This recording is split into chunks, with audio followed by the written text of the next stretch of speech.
ಬದಲಾವಣೆಯ ಗುಸುಗುಸು ಹೊತ್ತಲೇ high voltage ಸಭೆಯನ್ನ ನಿನ್ನೆ ಮತ್ತೊಮ್ಮೆ ಸಾಹುಕಾರ್ ನಿವಾಸದಲ್ಲಿ ನಡೆಸಿರುವುದು. ಈ ಹಿಂದೆ ಕೂಡ ಎಲ್ಲೋ ಸಾಕಷ್ಟು ಬಾರಿ ರಮೇಶ್ ಜಾರಕಿಹೊಳಿ ಆಗಿರ್ಬೋದು, ರೆಬಲ್ಸ್ ಟೀಮ್ ಏನಿದೆ ಪದೇ ಪದೇ ಮೀಟಿಂಗ್ ಅನ್ನ ನಡೆಸ್ತಾ ಇದ್ರು. ನಿನ್ನೆ ಮತ್ತೊಮ್ಮೆ ಸಾಹುಕಾರ್ ನಿವಾಸದಲ್ಲಿ ಮೀಟಿಂಗ್ ನಡೆದಿದೆ. ರಾಜ್ಯಾಧ್ಯಕ್ಷರ ಬದಲಾವಣೆ ಗುಸುಗುಸು ಬೆನ್ನಲ್ಲೇ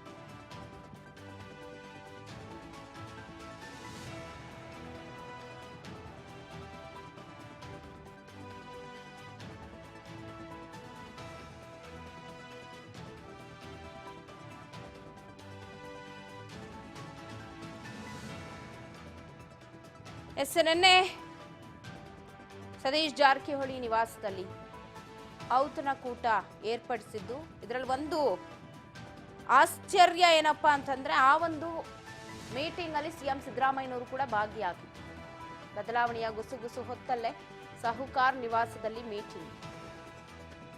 ಡಿಕೆಶಿ ವಿದೇಶ ಪ್ರವಾಸದಲ್ಲಿ ಇರುವಾಗಲೇ ಡಿನ್ನರ್ ಸಭೆಯನ್ನ ಕರೆದಿದ್ದು.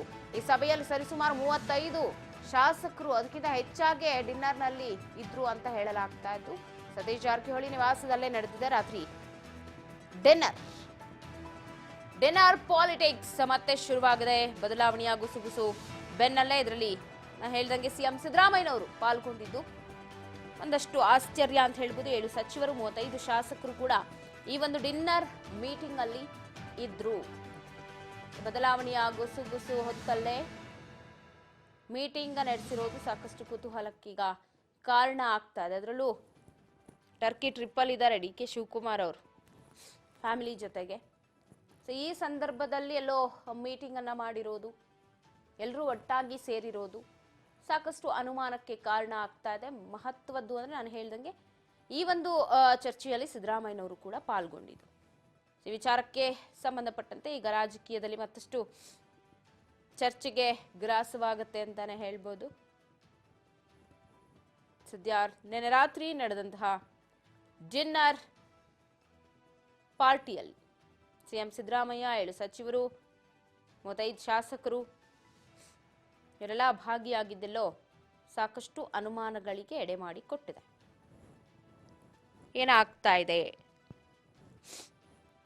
ಕಾಂಗ್ರೆಸ್ನಲ್ಲಿ ಎಲ್ಲ ಸರಿ ಹೋಗ್ತಾ ಇದೆ ಅನ್ನೋ ಹೊತ್ತಲ್ಲೇ ಈಗ ಮಿಡ್ ನೈಟ್ ಮೀಟಿಂಗ್ ಅನ್ನ ಮಾಡಿರೋದು ಈಗ ಮತ್ತಷ್ಟು ಚರ್ಚೆಗೆ ಕಾರಣ ಆಗ್ತಾ ಇದೆ. ಸೊ ಏನೆಲ್ಲ ಚರ್ಚೆ ಆಯಿತು, ಏನು ಎತ್ತ ಅನ್ನೋದು ಗೊತ್ತಾಗಬೇಕು. ಸದ್ಯ ಡಿಕೆ ಶಿವಕುಮಾರ್ ಅವರಂತೂ ರಾಜ್ಯದಲ್ಲೆಲ್ಲ ದೇಶದಲ್ಲೇ ಇಲ್ಲ, ಹೊರದೇಶಕ್ಕೆ ಹೋಗಿದ್ದಾರೆ, ಅವರು ಪ್ರವಾಸದಲ್ಲಿದ್ದಾರೆ, ರಿಲ್ಯಾಕ್ಸ್ ಮೂಡಲ್ಲಿದ್ದಾರೆ. ಅವ್ರಿಗೆಲ್ಲೋ ಖಂಡಿತ ಇಲ್ಲಿ ಟೆನ್ಷನ್ ಅಂತೂ ಕಾಡುತ್ತೆ ಅಂತಾನೆ ಹೇಳ್ಬೋದು.